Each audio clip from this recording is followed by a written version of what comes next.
बाईस मार्च 1968।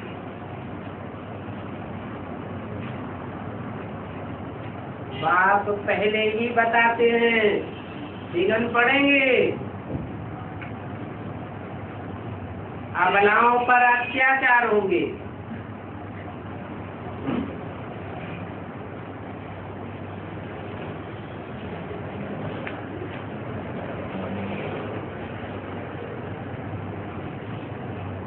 अबलाओं पर अत्याचार होंगे,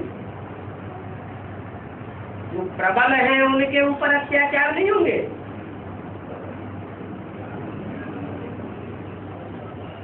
सबल हैं, प्रबल हैं, बलवान हैं, उनके ऊपर अत्याचार नहीं होंगे।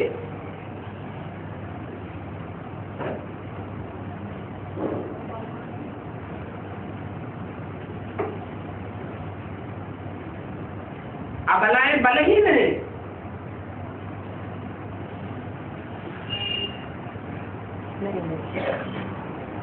बलहीन है तो क्यों बलहीन है?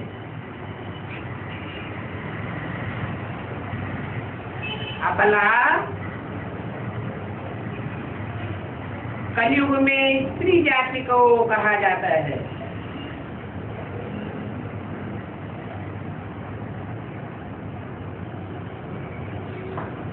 अबला क्यों, सबला क्यों नहीं?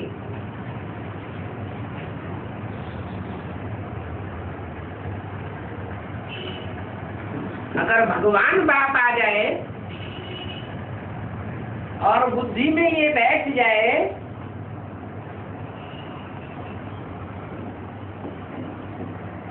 कि साक्षात शिव भगवान आया हुआ है,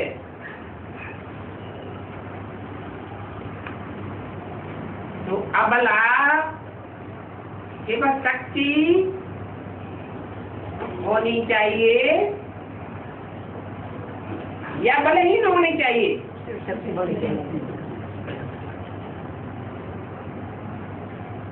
तो विघ्न किसके ऊपर पड़ेंगे? अबलाओं।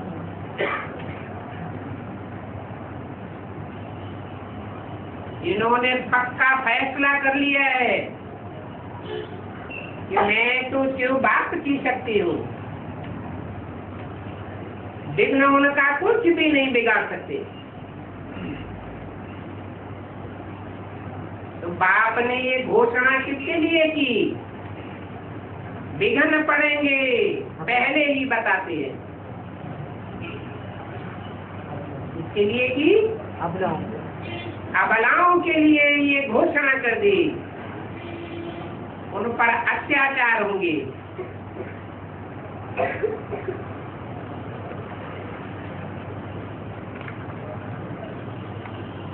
एक होता है सामान्य आचरण, एक होता है अति आचरण। अति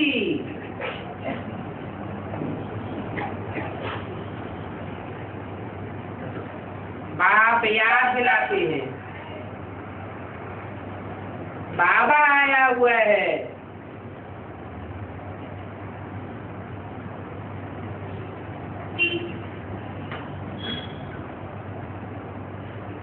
शिव जयंती भी मनाते हैं। तो बात की यादगार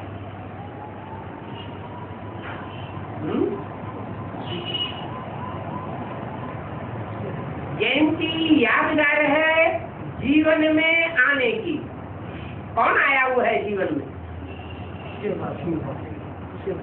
शिव बाप, शिव भगवान जीवन में आया हुआ है। तो जन्म मरण से न्यारा है, फिर जीवन में कैसे आया हुआ है?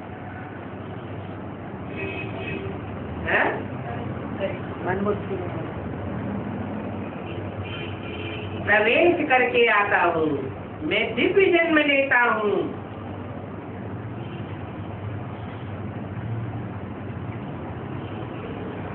इसकी यादगार शिव जयंती मनाते हैं। शिव जयंती में क्या करते हैं? उपवास करते हैं, और जागरण करते हैं। और सारी रात जागरण करते हैं। तो प्रैक्टिकल जागरण की बात है, उमंग उत्साह बढ़ जाता है तब ऑटोमेटिक जागरण होता है, या उमंग उत्साह घट जाता है तब जागरण होता है? उमंग उत्साह बढ़ जाता है ऑटोमेटिक। तो प्रैक्टिकल जीवन में अनुभव की बात है क्या कि शिव बाबा आया हुआ है। अगर ये बात बुद्धि में बैठ जाए कि बाबा आया हुआ है, माना पहले दूर था अभी नजदीक आया हुआ है, तो आंखों की नींद मिट जाएगी। मारे खुशी के उमंग उत्साह के नींद ही नहीं आवेगी। बाबा आया हुआ है। पहले पहले तुम समझाते हो,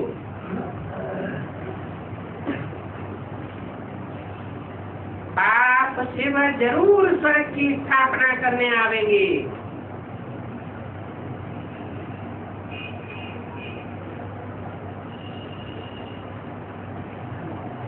जरूर क्यों लगाया हुआ?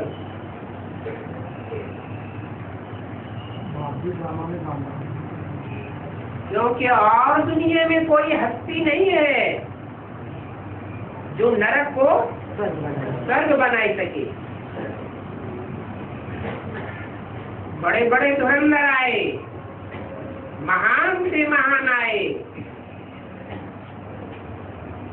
इस दुनिया को नरक से स्वर्ग बना नहीं पाया, कोई नहीं बना पाया।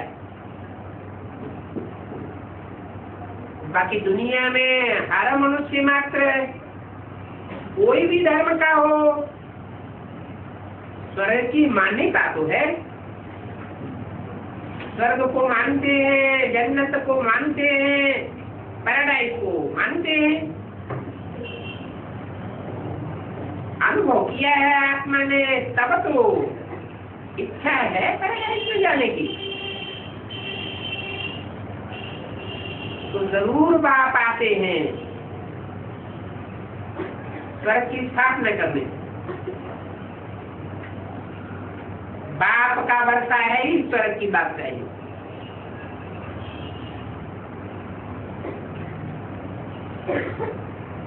ऊंच से ऊंच वर्षा है, स्वर्ग की बात चाहिए।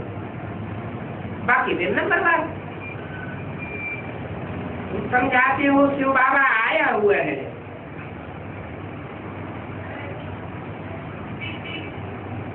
आया हुआ है तो कोई एम ऑब्जेक्ट लेकर आया हुआ है या बिना किसी एम ऑब्जेक्ट के आ गया? क्या एम ऑब्जेक्ट लेकर आया हुआ है? नरक की दुनिया को स्वर्ग बनाने के लिए आया हुआ है। ऐसे नहीं कि ब्रह्मा के तन में आवेगा और ज्ञान सुनाकर चला जाएगा। दुनिया नरक ही बनती रहे, रौरव नरक बनती रहे। आने का एम ऑब्जेक्ट तो पूरा नहीं हुआ। तो ये बात समझाते हो कि शिव बाबा ब्रह्मा के तन में आकर ज्ञान सुनाकर चला नहीं गया। कि आने का एम ऑब्जेक्ट सिर्फ ये नहीं है कि ज्ञान सुनाना। क्या एम ऑब्जेक्ट है? का एम ऑब्जेक्ट है पतित दुनिया को पावन बनाना। और जो भी धर्मों के मनुष्य हैं, कोई भी धर्म वाला हो, बात कहते हैं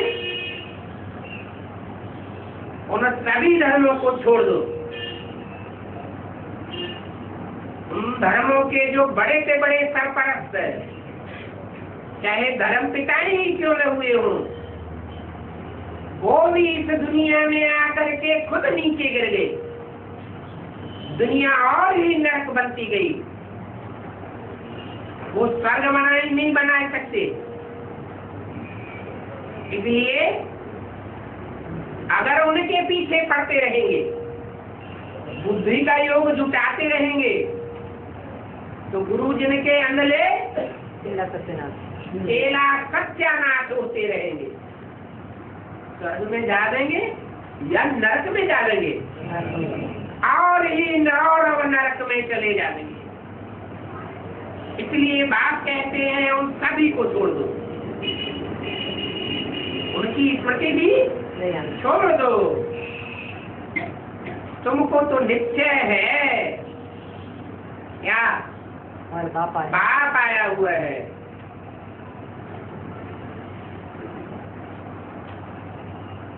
वो तो आके ही है स्वर्ग की स्थापना करने। और जो स्वर्ग में स्थिरियम नहीं होते जिनकी बुद्धि, उन सभी को वापस ले जाते हैं।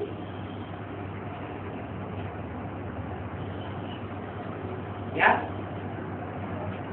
जितने जितने बुद्धि स्वर्ग में और स्वर्ग की स्थापना करने वाले में स्थिरियम होती जाती है, उतना ही लंबे समय तक सुख की दुनिया में रहने के अधिकारी बन जाते हैं। क्योंकि बाप है सुख का सागर, शांति का सागर, तो सुख और शांति का वर्षा दे करके जाते हैं। नहीं लेते हैं तो वापस ले जाते हैं। बाप कहते हैं सिर्फ मुझे याद करो।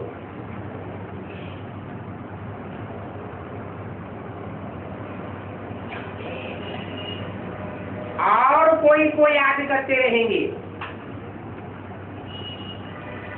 तो नंबर पीछे हो जाएगा या आगे जाएगा? पीछे हो जाएगा।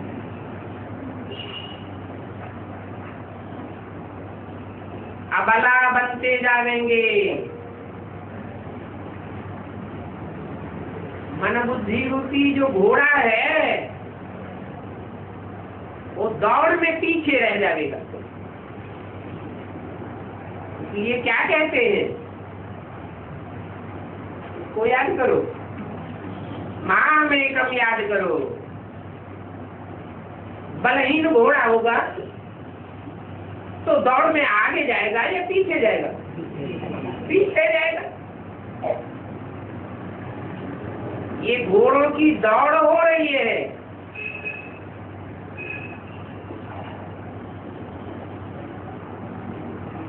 घोड़दौड़ होती है ना, तो बाप कहते हैं सिर्फ मुझे याद करो तो मैं मुक्ति जीवन मुक्ति दाता हूं ना।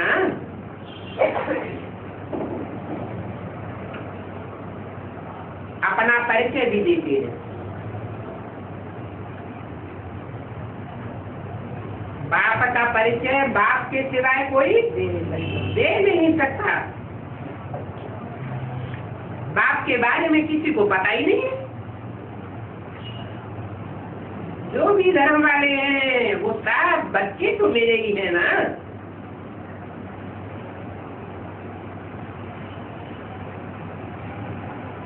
मेरे बच्चे हैं, सदा काल के मेरे बच्चे हैं या कन्वर्ट होने वाले भी हैं। फिर भी कहेंगे कि जब सच्ची का आदि काल होता है हर आत्मा का अपने हिसाब से, तो वो आत्मा किसका बच्चा है? मान लो इब्राहिम की सोल आई शक्ति रूपी रंगमंच पर, तो वो देवभान में आती है या आत्माभिमानी बन करके आती है?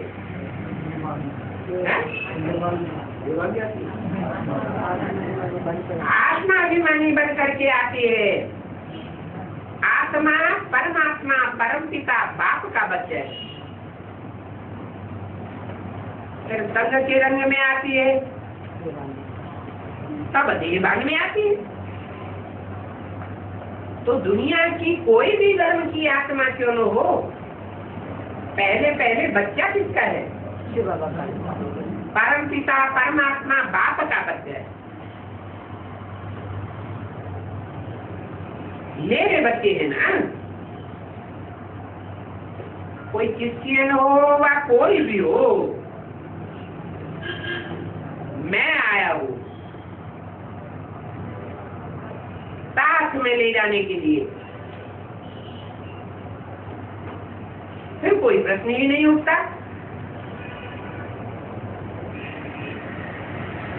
सिर्फ ये निश्चय हो जाए कि बाप आया हुआ है, तो बाप आया हुआ है तो जरूर आकर के क्या करेंगे? नई दुनिया की स्थापना करेंगे। ये सृष्टि कहो, ये दुनिया कहो, ये भी एक मकान है। जैसे हद के बाप होते हैं बच्चों के लिए क्या बनाते हैं? मकान बनाते हैं। बच्चे सुख से रहे, पोते पड़पोते प्रसन्न रहे, तो हद के बाप है, तो मकान भी हद का बनाते हैं।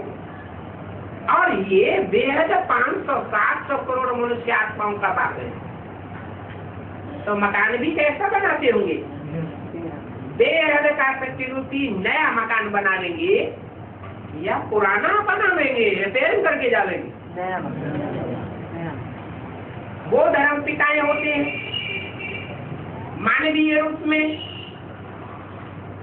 वो तो पुराने मकान की रिपेयरिंग करके जाते हैं, कोई भी नया मकान नहीं बनाते।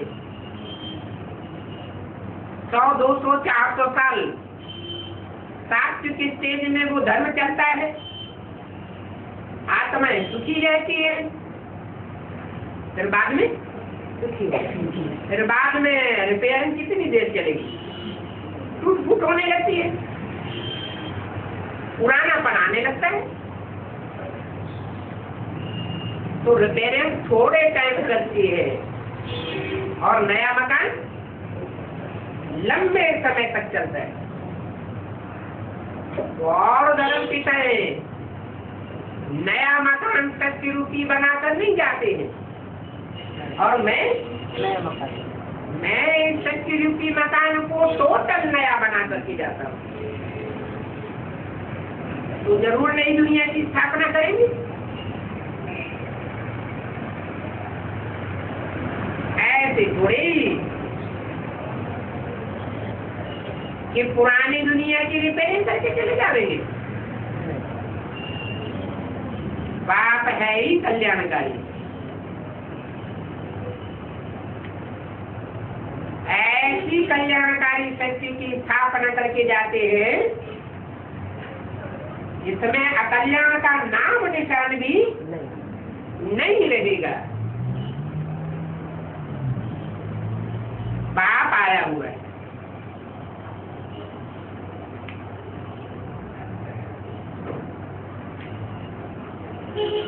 और जो बाप होते हैं वो तो हद के बाप है। बड़ी से बड़ी जैंट्री मनुष्य शक्ति की उनको बाप मानती हो, जैसे क्राइस्ट को 100-200 करोड़ फॉलोअर्स होंगे दुनिया में जो अपना बाप मानते हैं, लेकिन वो कल्याणकारी नहीं है। सदैव कल्याणकारी बने रहे ये हो ही नहीं सकता, परंतु ये है बाप सदा शिव लगाया हुआ है। हर बच्चे के लिए सदैव कल्याण की भावना रखने वाला है। फिर ऐसे बाप के लिए तो कोई प्रश्न भी नहीं हो सकता। अनिश्चय बुद्धि होने का सवाल ही नहीं होना चाहिए। ये है श्रीमत। मुझे याद करो तो सतो प्रधान बुद्धि बन जाएगी। निश्चय बुद्धि विजय से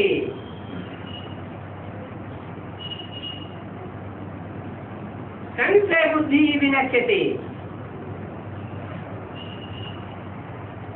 बाप तो सभी कुछ जानते और सभी कुछ समझाते और हम तो कुछ भी नहीं जानते। बाप आया तो कितना ज्ञान बुद्धि में आ गया। पहले तो हम भी उन विद्वान पंडित आचार्यों ऋषियों मुनियों की भांति नेति करते रहते थे। हम उसके आदिमध्य अंत को नहीं जानते। भक्ति मार्ग में तो कुछ भी नहीं जानते।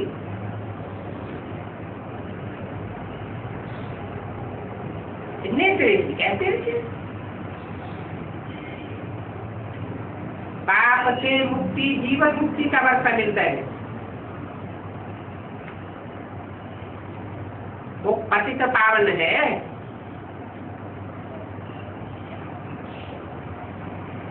वो आते ही है पतितों को पावन बनाने के लिए। तो पहले मन बुद्धि रूपी आत्मा को पावन बना देंगे या ऐसे ही छोड़कर चले जाएंगे। पहले तो आत्मा को पावन बनाते। आत्मा पावन बने तो पतित पावन बने। मन बुद्धि रूपी आत्मा पावन बनेगी तो इस शक्ति के वाइब्रेशन पावन बनेगी। वायुमंडल पावन बनेगा और उस वायुमंडल में रहने वाले जो भी जड़ जीव जंतु हैं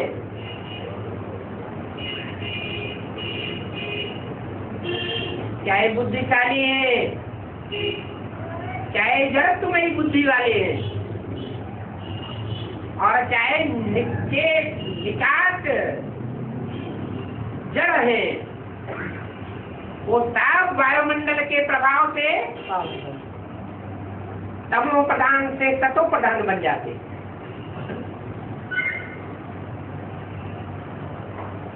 तो बाप मन बुद्धि रूपी आत्मा को सतो प्रधान बनाने के लिए कटिबद्ध है। उसकी ड्यूटी है, वो अपनी ड्यूटी पूरी करके जाएगा। तो प्रश्न करने की दरकार ही नहीं रहती। क्यों?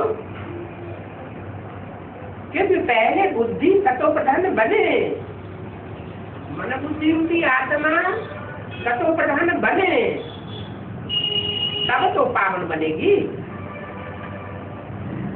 और उसके संसर्ग संपर्क में आने वाला 5 तत्वों का शरीर पावन बनेगा। तो बाप तो आप ही सुनावेंगे, उनसे प्रश्न करने की भी दरकार नहीं रहती है। प्रश्न उठना ही नहीं चाहिए। परंतु माया है ना, तो माया रावण क्या करता है? माया रावण उकसाता है। माया रावण उकसाता रहता है। अपनी मत निकालते हैं।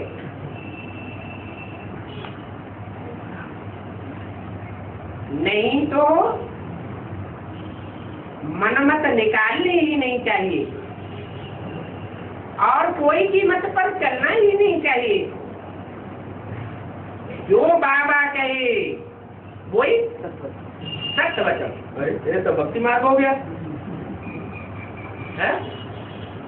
नहीं हो गया? भक्ति मार्ग नहीं हो गया?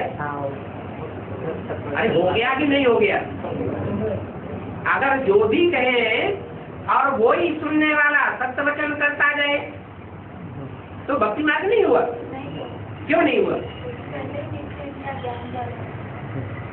बाप जो भी कहते हैं सत्य। या तो ये कहे कि सत्य बाप आया हुआ नहीं है, और या तो ये कहे सत्य बाप आया हुआ। सत्य बाप आया हुआ है। दो बातों में से एक ही बात हो सकती है। गॉड फादर ट्रुथ कहा जाता है, गॉड इज ट्रुथ कहा जाता है। तो या तो सत्यम शिवम सुंदरम आया हुआ है, ये मान लेना चाहिए, या तो नहीं मानते। अगर संशय है इस बात में बाप आया हुआ है कि नहीं? कि बाप शायद ऐसा लगता है कि बाप ये बाप नहीं है, तो घोटाला है।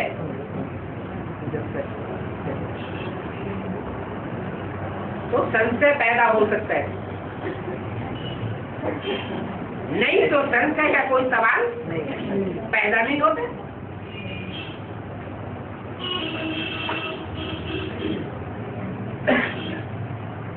तो बाबा जो कहे सो सत्य होना चाहिए, जो मनुष्य कहते हैं वो झूठ है।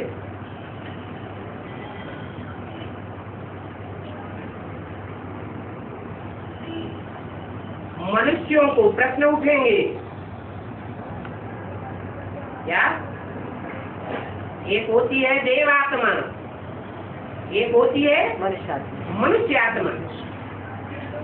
देवात्मा और मनुष्य आत्मा में क्या अंतर है? को प्रश्न। देवात्मा का मन चलायमान नहीं होता,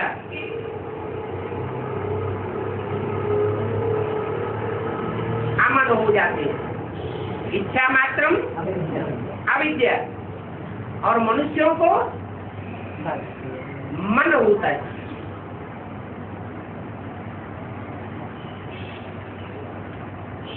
तो बोला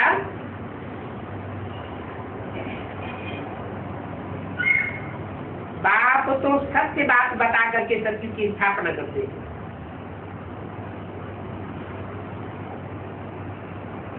झूठ खंड की स्थापना कौन करता है? रावण झूठी बातें बता करके झूठ खंड की स्थापना करता है। रावण के रूप है अनेक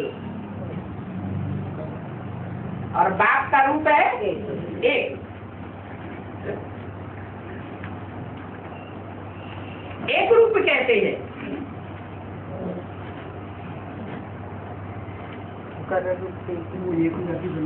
क्योंकि एक व्यापी बन करके आता है, मुकर्रर रथ में आता है। इसलिए गॉड इज वन कहा जाता है। रावण के 10 रूप है।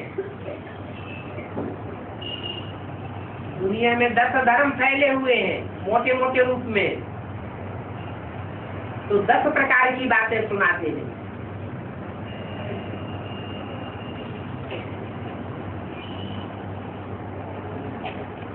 बात सत्य बात सुनाते हैं तो सभी का फायदा होता है। 500-700 करोड़ जो भी मनुष्य मात्र हैं अथवा जो भी जड़ जंतु हैं, चाहे जड़ पेड़ पौधे हो, चाहे कीड़े मकोड़े हो, सबका फायदा होता है या किसी का फायदा नहीं होता है? सत्य जब बाप सुनाता है, सबका फायदा। सत्य बाप जब इस धरती पर आता है तो सबका फायदा होता है या कोई रह जाता है? सबका फायदा होता है, अणु अणु का फायदा हो जाता है। कण कण तत्वप्रधान बन जाता है। तो इसमें मुझने की दरकार नहीं रहती है।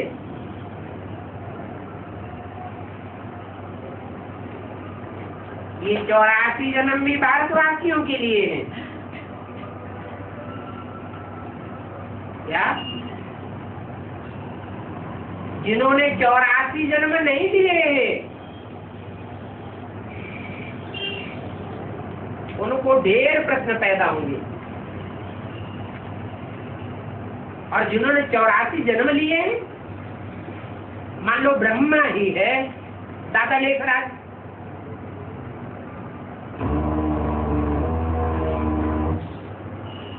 तो उनको क्या कहें?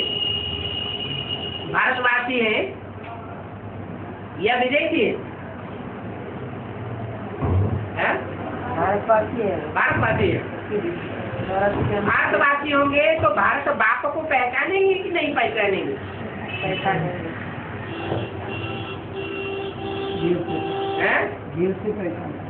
जैसे पहचानेंगे। अच्छा, बाप ने अपने स्वरूप को पहचाना या नहीं पहचाना? बाप जिस रूप में बाप बन करके आता है, मुकर्रर रथ में आता है, मनुष्य शक्ति के पिता में आता है, उसने अपने को पहचाना नहीं? पहचाना ना? यज्ञ के आदि में क्या हुआ? पूरा पहचाना या नहीं पहचाना? नहीं पहचाना। नहीं पहचाना तो संशय बुद्धि विनश्यति हो गया। माया किसी को छोड़ती नहीं है, इसलिए कहते हैं माया भी सर्वशक्तिवान है और बाप भी सर्वशक्तिवान है। लेकिन बाप फिर भी भारतवासियों को ही सुनाते हैं। क्या? जो विदेश के वासी बन जाते हैं या विदेश में ही जन्म जन्मांतर जन्म लेते रहते हैं या विदेशियों में कन्वर्ट हो जाते हैं या उनसे प्रभावित हो जाते हैं, उनको नहीं सुनाते हैं? उसको सुनाते हैं, भारतवासियों को ही सुनाते हैं। इसका क्या मतलब हुआ? भारत किसे कहें और भारतवासी किसे कहें? भारत में भारत माता कहा जाता है।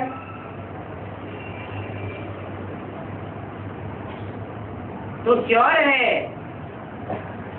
कि भारत माता कोई विधवा नहीं होगी। क्या होगी? विधवा ही होगी। माता का मान आगे रखा जाता है भारत में खास, इसलिए भारत माता कहा जाता है। बाकी उस माता की सुरक्षा के लिए बाप तो पीछे है ही है, क्योंकि बाप आते ही है प्रवृत्ति मार्ग की स्थापना करने।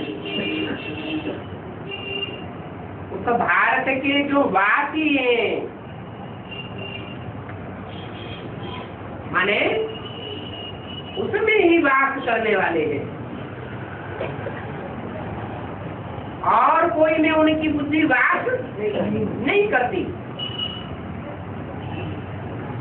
एक होता है बुद्धि एक को याद करती है, इतनी लवलीन हो जाती है, और एक बुद्धि ऐसी होती है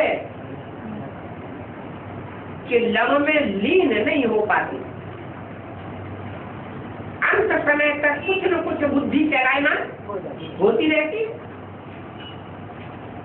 तो जिनकी बुद्धि और बातों में चलायमान हो जाती है, उनकी बातों को सत्य मान लेती है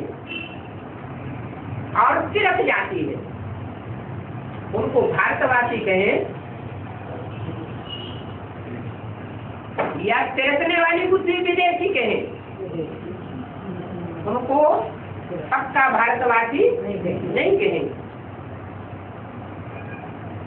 इसलिए बोला तुम बच्चे हो देवी देवता सनातन धर्म के पक्के, जो अपने धर्म के पक्के होंगे वो कोई और धर्म में कन्वर्ट होकर नहीं जा ही नहीं सकते।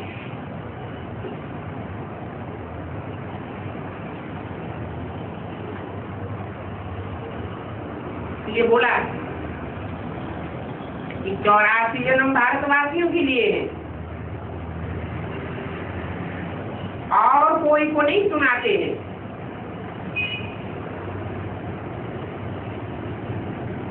वो पूरे 84 जन्म थोड़े लेते हैं। कौन? अच्छा, ब्रह्म क्या तुम पूरे 50 साल कम होते हैं कि नहीं होते? तो कम हो जाते हैं। तो पूरा भारतवासी कहें या विदेशियों से प्रभावित होने वाला कहें, यदि के आज में ही ब्रह्मा की सोल दूसरे धर्म की में कन्वर्ट होने वाले नारायणों से प्रभावित हो गई या नहीं हो गई? तो उनको भारतवासी नहीं कहते। इसलिए मुरली में बोला मैं तुम बच्चों को सुनाने आता हूँ, तो बीच में सुन लेता है। कौन? ब्रह्मा बाबा।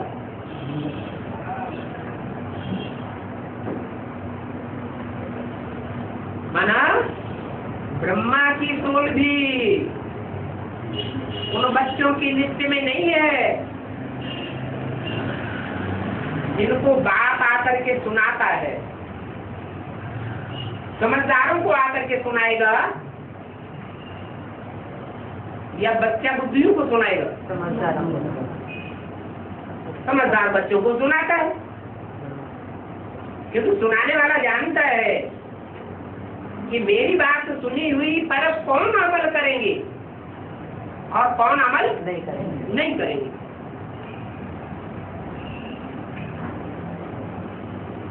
तो फिर बच्चों को औरों को भी सुनाना है।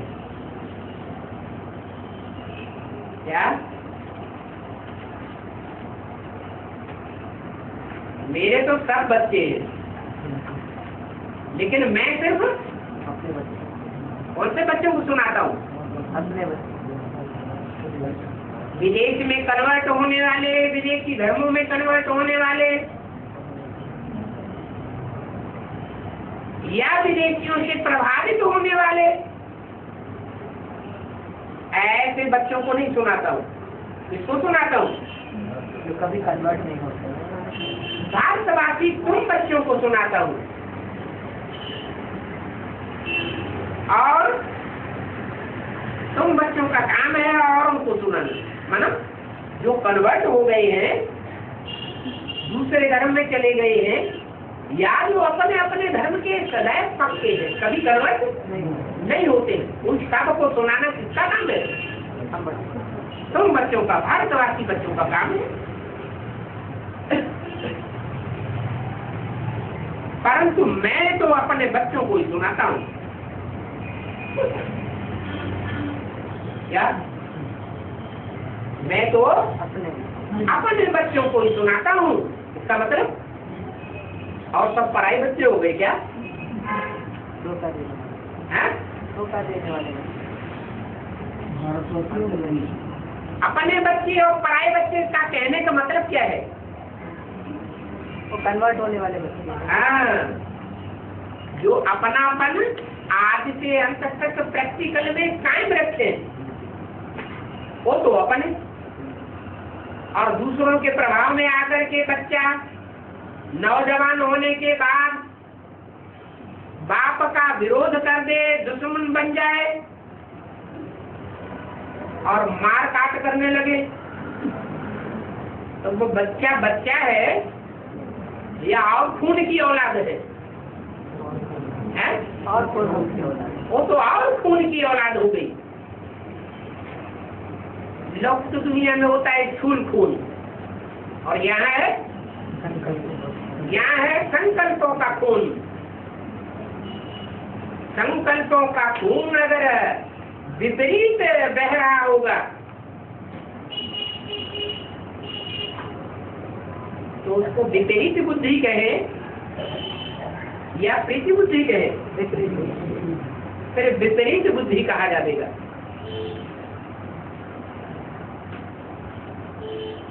तो मैं तो बच्चों को सुनाता हूँ,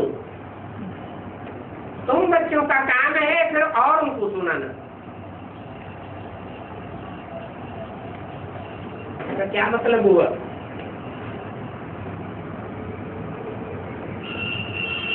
ये जो वार्तालाप चलता है इसमें प्रश्नोत्तर होते हैं, ये प्रश्नों का उत्तर कौन देता है?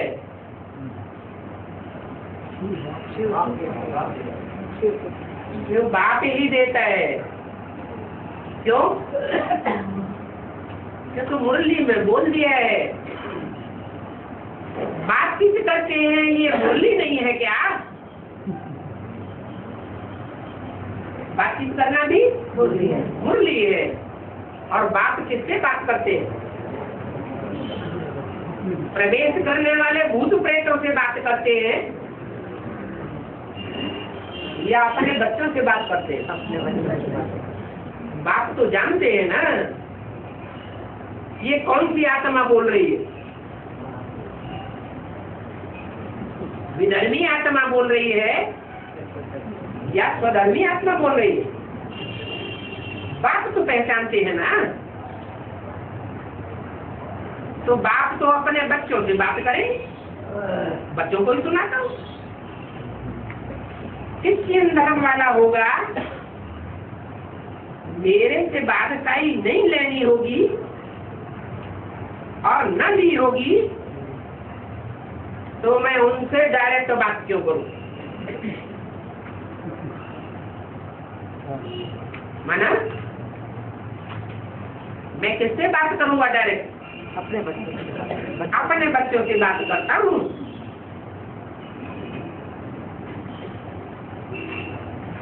वो तुम बच्चों को मेहनत करनी है क्या? और धर्म वालों को कन्विंस करने की तुमको मेहनत करनी है।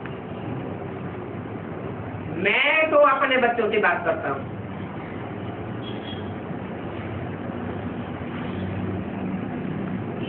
तो जो भी आवे उनको बताओ। क्या कहा?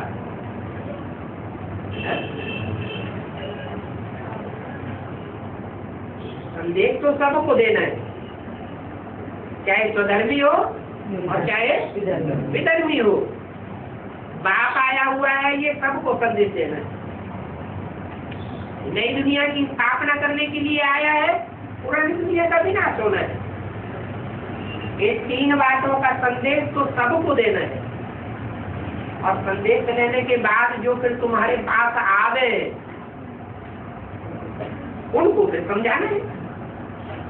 उनको बताओ कि वेद के बाप से बेहद का वर्षा मिलता है। बाप सिर्फ कहते हैं मुझे याद करो।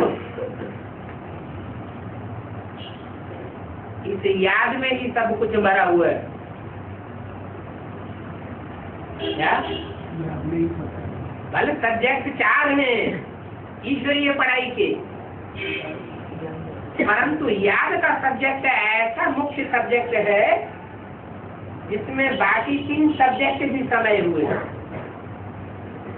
अगर याद में कोई पास हो जाता है और 3 सब्जेक्ट में फेल भी हो जाता है तो भी रिजल्ट क्या दिया जाएगा? पास कहा जाएगा। और 3 सब्जेक्ट में कोई बहुत अच्छे मार्क्स लाता है और याद में फेल हो जाता है तो क्या रिजल्ट आएगा? फेल ही कहा जाएगा। तो याद में सब कुछ भरा हुआ है।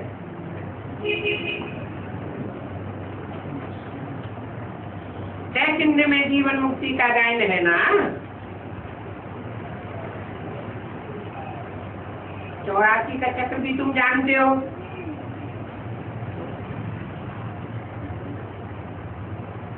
और कोई की बुद्धि में 84 का चक्र का राज आवेगा ही नहीं। क्यों?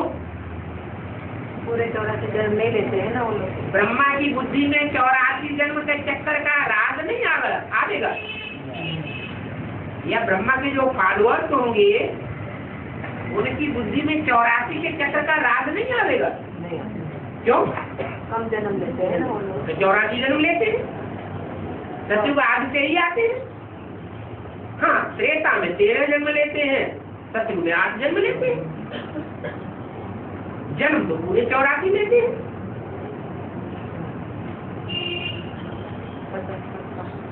बस 84 जन्म लेते हैं, परंतु ऑलराउंड पार्ट न बजाने के कारण जो ऊंचे से ऊंची युग है, कौन सा?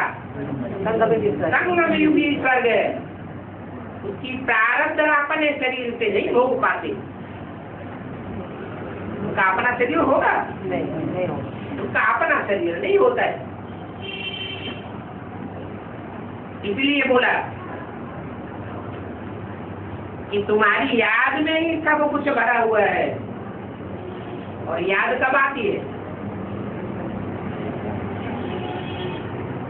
अरे पूरी पहचान होगी तो पूरी याद आवेगी, या अधूरा पहचाना होगा तो पूरी याद आवेगी। पूरी पहचान होगी तो पूरा याद आवेगा। तो तुम्हारी बुद्धि में 84 का चक्र बैठता है, ब्रह्मा या ब्रह्मा के फॉलोअर्स की बुद्धि में 84 जन्म के चक्र का पूरा ज्ञान नहीं बैठता। एकदम सत्य के आदि का ज्ञान उनकी बुद्धि में बैठ न सके। कौन सा ज्ञान? उनकी आत्मा में 23 इंद्रियों से संतान कैसे पैदा होती है इतना बुद्धि में बैठेगा, लेकिन वाइब्रेशन से भी संतान की पैदाइश हो सकती है, ये उनकी बुद्धि में नहीं बैठेगा। तो तुम तो 84 के चक्र को जानते हो, तुम हो ऑलराउंड पाठधारी, तो तुम ही जीवन मुक्ति पाते हो। माना ब्रह्मा या ब्रह्मा के फॉलोअर्स जीवन मुक्ति नहीं पाते। जीवन में रह करके उनको मुक्ति नहीं मिलती। उनकी आत्मा जीवन में रहते, जीव शरीर में रहते रहते दुख दर्दों से मुक्त होकर नहीं मिलती। नहीं रहते, कहाँ रहती है? शरीर 8 जन्म सतयुग में जीव आत्मा होती है कि नहीं उनकी? होती है। और त्रेता में 13 जन्म जीवित शरीर होता है कि नहीं? होता है। तो जीवन मुक्ति हुई कि नहीं? संगम में नहीं होता ना कुछ। माना इसी जन्म में पुरुषार्थ करें और पुरुषार्थ की प्रारब्ध इसी जन्म में पावे, ये प्राप्ति उनको डायरेक्ट बाप से नहीं हुई, क्योंकि डायरेक्ट बाप को वो पहचानते ही नहीं, इसलिए उनको पूरी प्राप्ति नहीं होती भी नहीं। पूरी प्राप्ति नहीं होती है, आत्मा में कमजोरी रह जाती है बाप को पहचानने की, इसलिए फिर औरों से प्रभावित हो जाती है। अभी बाप आया हुआ है तो समझना चाहिए ना कि सारी मनुष्य शक्ति का ही नहीं,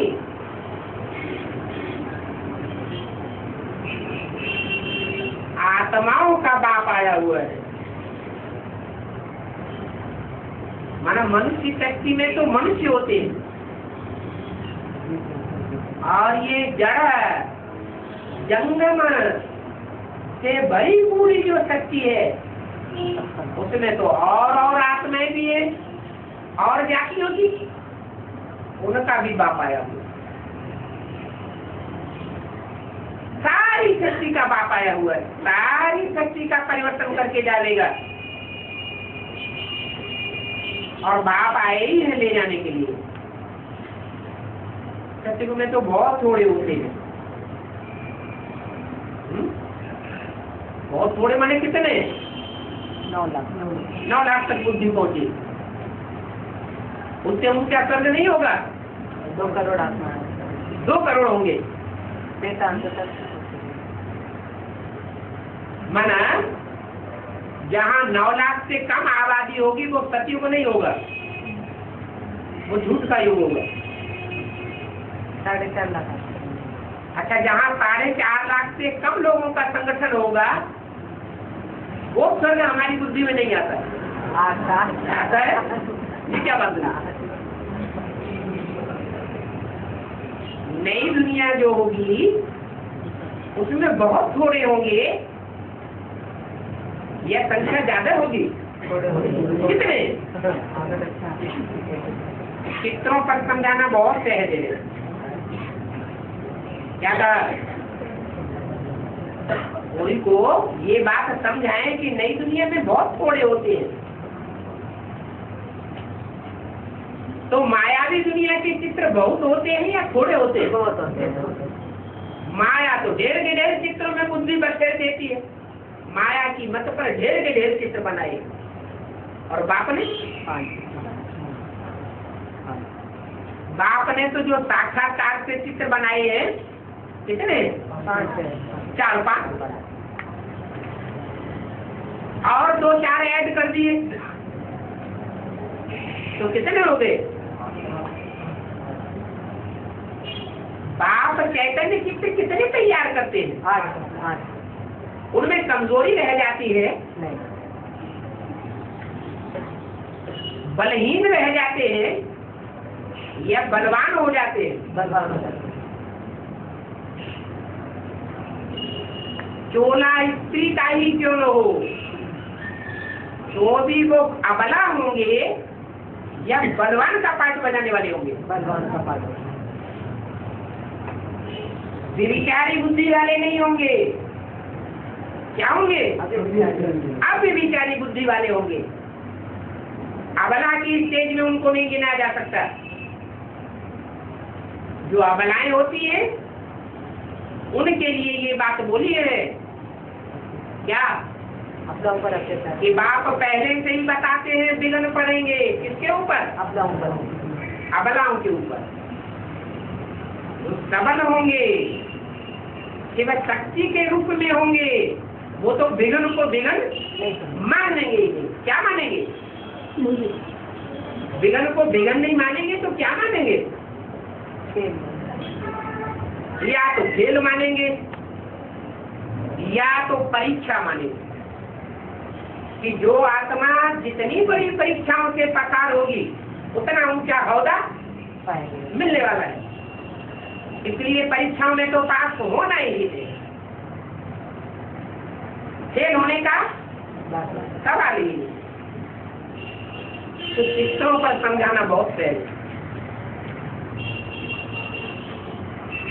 तो तथाकथित ब्राह्मणों की तरह ढेर के ढेर चित्रों पर समझावेंगे या थोड़े चित्रों पर समझावेंगे? कितने? 8। ढेर के ढेर चित्र माया की मत पर बनाए गए। माया की मत पर जो चित्र बनाए होंगे वो अधूरे होंगे या परिपूर्ण होंगे? बाप तो संपूर्ण दुनिया बनाकर क्या करे? उस संपूर्ण दुनिया में जो भी मनुष्य मात्र होंगे, जो भी नई दुनिया के भांति होंगे,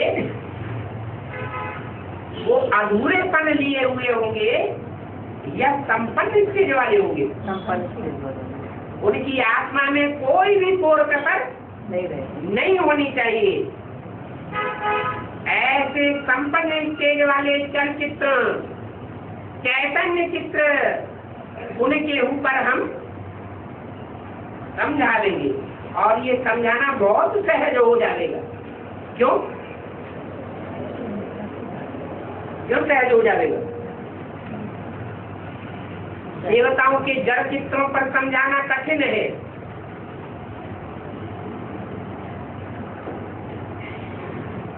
क्यों कठिन है? क्यों? उनके वाइब्रेशन नहीं होते। उनकी चैतन्य दृष्टि नहीं होती।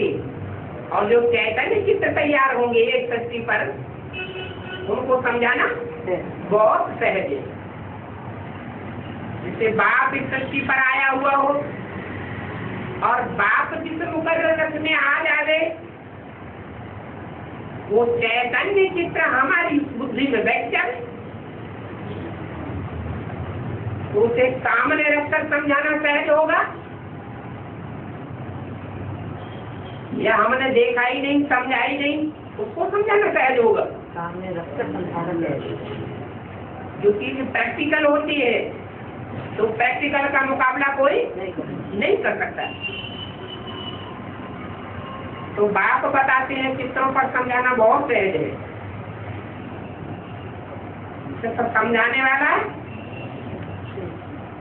अपन को आत्मा समझ करके बाप को याद करने वाला हो। अपनी आत्मा पर भी पक्का निश्चय हो कि मैं असल बाप का बच्चा, असल सूर्यवंशी बच्चा हूँ, देवी देवता सनातन धर्म का पक्का।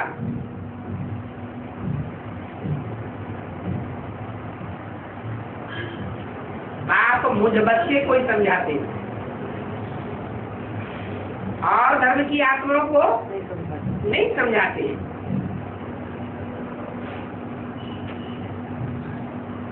तो ऐसे अपन को आत्मा समझ बाप को याद करने वाले को कोई भी प्रश्न नहीं हो सकता।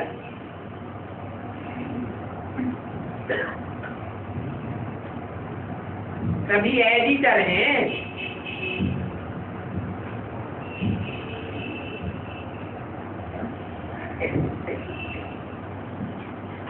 यहाँ तो इस दुनिया में मनुष्य की सूरत दिखाई देती है, परंतु सीरत बंदरों की है। इस समय सभी तमोप्रधान।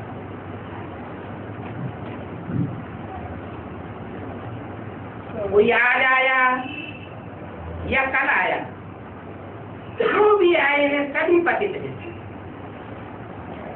पावन एक भी नहीं है। और पावन दुनिया में पतित एक भी नहीं होता।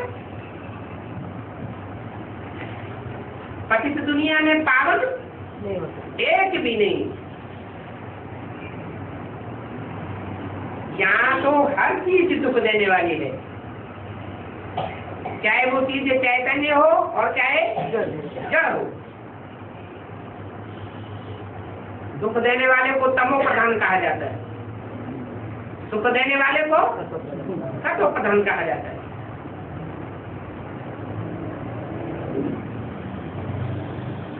इस पतित तमो प्रधान सृष्टि को कहा जाता है आधा कल्प भक्ति मार्ग, और सतो प्रधान सृष्टि को कहा जाता है ज्ञान मार्ग। शास्त्रों में ये बातें नहीं लिखी हुई है। जो भी शास्त्र पढ़ते हैं सभी भक्ति के हैं, तो उनको तो शास्त्र का नाम ही नहीं लेना है। जिनसे हमारी दुर्गति हुई है, हम उनका नाम ही क्यों लेंगे? इसका शास्त्रों का। और शास्त्र, जो भी शास्त्र होते हैं वो शास्त्र चैतन्य होते हैं या सिर्फ जड़ ही होते हैं? कोई नहीं बोलता। जड़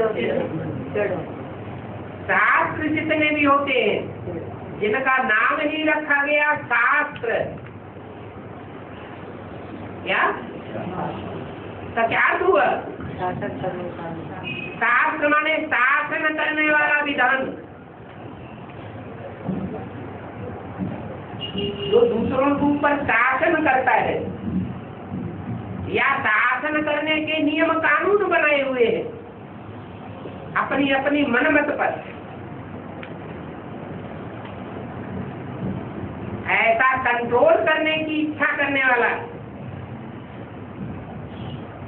भक्ति मार्गी है या ज्ञान मार्गी है? भक्ति मार्गी। चाहे ब्राह्मणों की संग में भी दुनिया में ही क्यों न हो, चाहे बेसिक में हो चाहे एडवांस में हो, अगर उसके अंदर ये इच्छा है कि हम दूसरों के ऊपर शासन करें, कोई ग्रुप के ऊपर कंट्रोल करें, या कोई आत्मा को अपने अंदर में रखे, अपने अंदर में चलाएं, आर्डर चलाएं, तो वो चैतन्य शास्त्र बन रहा है या असली जो चैतन्य गीता माता है वो बन रहा है? उसको भी शास्त्र ही कहे।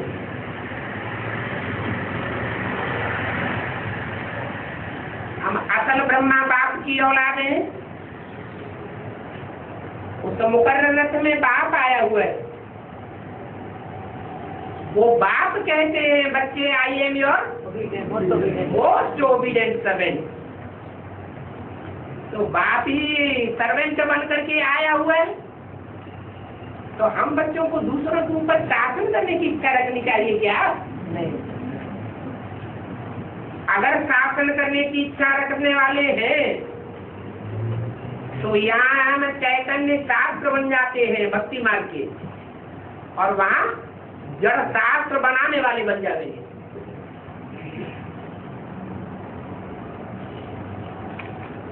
शास्त्र बनते हैं भक्ति मार्ग में, और भक्ति मार्ग कहाँ से आता है? रावण से आता है भक्ति मार्ग। तो जो भी शासन करने की इच्छा करने वाले हैं ब्राह्मणों की दुनिया में, वो कौन से संप्रदाय हो गए? रावण संप्रदाय हो गए।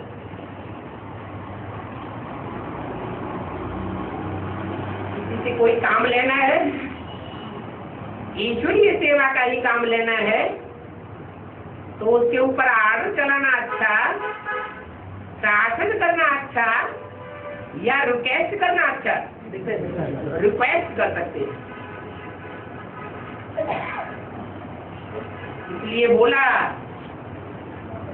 कि जो यहाँ दूसरे के ऊपर राजाई चलाते हैं वो वहाँ दास दासी बनेंगे।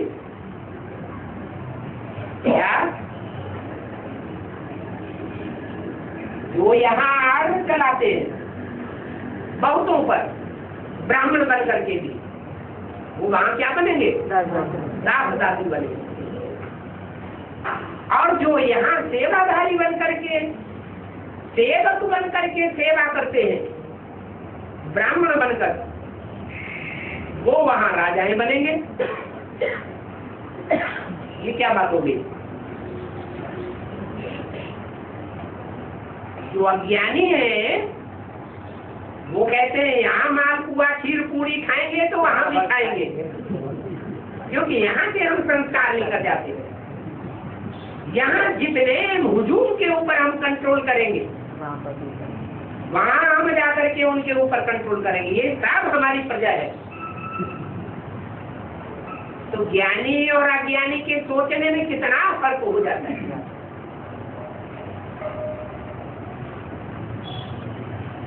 तो बाप कहते हैं कि न शासन करने वाले विचारों से बनाए हुए जड़ शास्त्रों से हमारी दुर्गति हुई है, हम उनका नाम भी क्यों ले दें?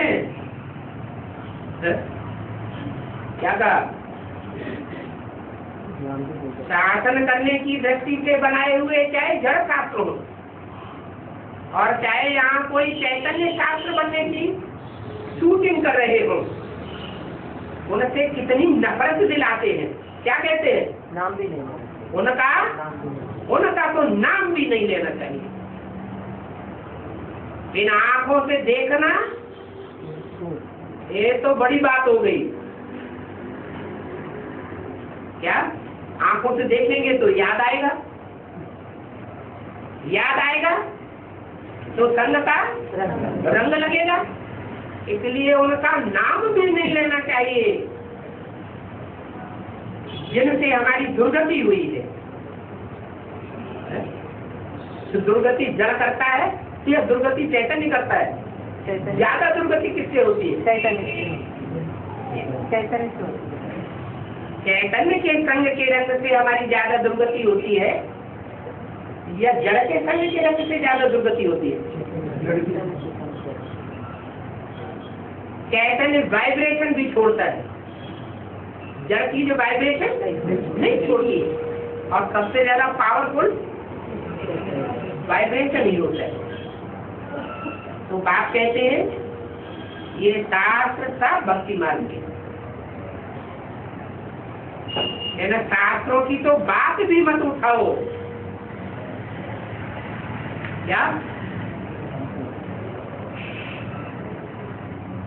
उनमें सब ईविल बातें भरी हुई है। पढ़ते पढ़ते हर एक नीचे उतरते रहते हैं। बदतरीन समय के मनुष्यों को कहा जाता है। लड़ाई में देखो क्या करते हैं, बच्चों को श्रीमत पर ही चलना है और कोई बात नहीं। स्वीट बाबा तो स्वीट ऐसी ही बनाते हैं। ये ज्ञान है ही खास भारतवासियों के लिए। क्या था, भारतवासी तो बहुत है, लेकिन एक है खास भारतवासी और एक है आम भारतवासी।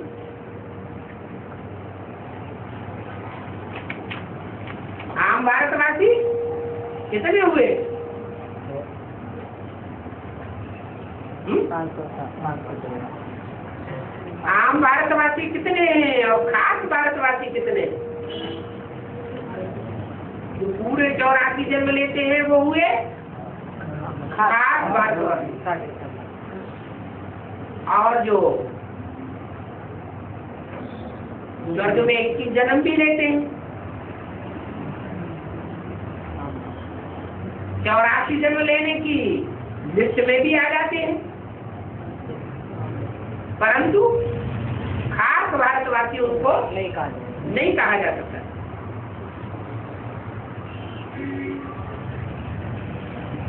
तो ये सहज ज्ञान है।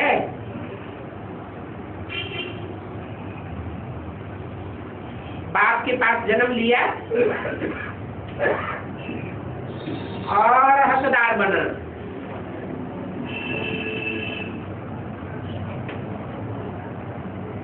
जिसके मालिक बनते हो तो प्यार की यात्रा चाहिए और कोई तकलीफ नहीं। बाप कहते हैं स्टार्ट नो इवेंट, नॉनसेंस की बातें मत सुनो, न करो।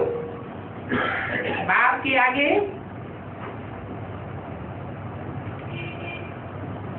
ये नॉनसेंस बातें किसको बताते हो?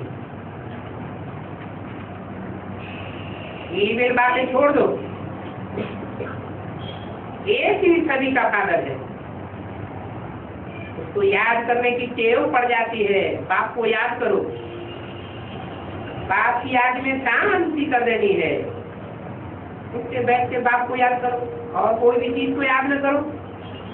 इन भक्ति मार्ग के शास्त्रों से ही तुम्हारी दुर्गति हुई है।